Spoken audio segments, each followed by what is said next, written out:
Brother Teacher here.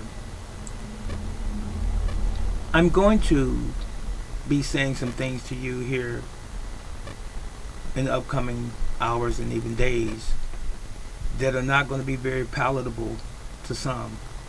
You're not going to accept what I'm saying simply because you've been brainwashed. As Malcolm X said many years ago, we've been bamboozled. I use that expression.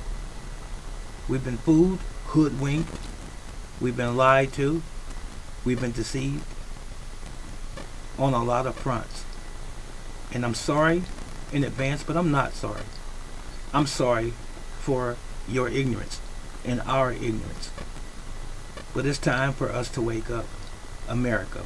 I'm not talking about just black folks, even though we have been the brunt of a lot of tragedy and a lot of horrific treatment since we've been here in North America. We have. It's a fact, undisputed, and we all know this.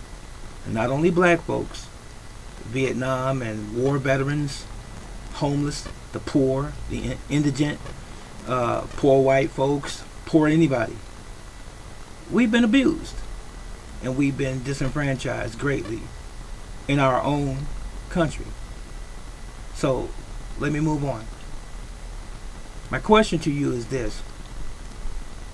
I have a few, but I think I'm going to address the first one here.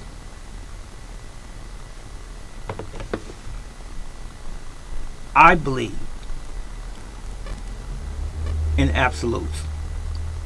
And I'm a firm believer in a creator and a God that's responsible for all that is. Now I'm going to give you a scripture. If you don't want to hear it, if you don't like anyone to talk spiritually to you, I'm sorry, that's your problem.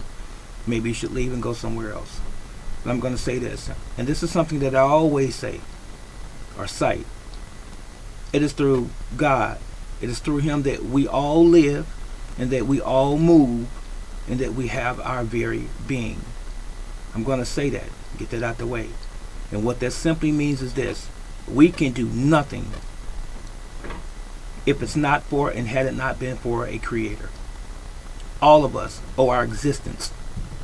However great it is, however poor and meager or even mediocre it is, we owe our existence to the creator of all that is. Now with that said, I'm going to ask this question to you.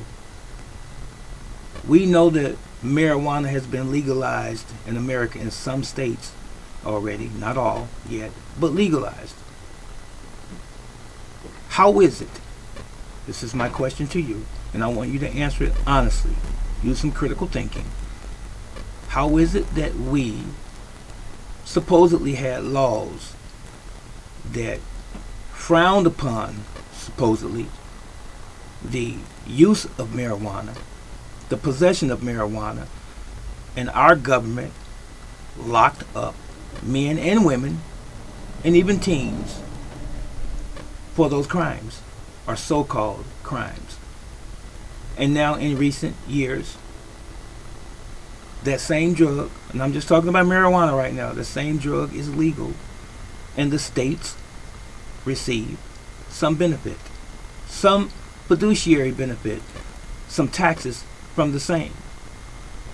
Should the prisoners be released that were locked up for those crimes in years past? Should they? Doesn't it make the government, doesn't it make the judicial system seem like it's a hypocrite, or they are hypocrites? How can you say that something is wrong, call it a law, punish people who supposedly or allegedly break that law, and then turn around years later and say that it's okay to do, and then you reap the benefits of it being done as long as it's managed by you, it is regulated by you? But it's the same thing. If marijuana was bad, then why is it not bad now? Hello. Don't you owe it to all of the prisoners that are in jail now, the ones that are living still?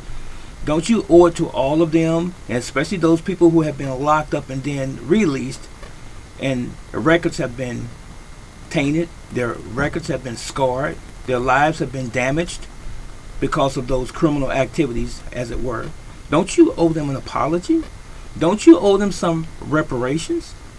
If you're going to turn around and make the same crime that they committed a legal act now, where you benefit financially. Go figure. Now, as you noticed, I prefaced this video talking about God, and that God is actually perfect. He doesn't make any mistakes. God establishes things as law, but his laws does not ever change. For example, thou shalt not kill. That's a law. That's a forever law. It's not, well, thou shalt not kill, but if you kill, there's a gray area here. We all understand self-defense. If peradventure you're in a situation like that, we get it. Okay? But in simple terms, you just simply cannot walk up on someone and take their lives. Don't all of the states adhere to the same law, thou shalt not kill? You're not going to change that, are you? So, thou shalt not steal. We're not supposed to steal either. So now, if we're not supposed to steal, and that's God's law, and if we're not supposed to kill, and that's God's law, and then the states and the country, or the world even, fundamentally have the same laws, how can you change a marijuana or a drug law to be law? Either it's law or it's not law. Which one is it? It's confusing, don't you think? So I believe that there's some shame in our game as a country. It is. Let the people go that are locked up. Oh, you can't do that. You know why? Because that's free labor. The states are benefiting from them being locked up. You know that? They're getting money. Hello. Think about what I just said. That was all. Let me know what you think. Let me know what your feelings are. Let our people go.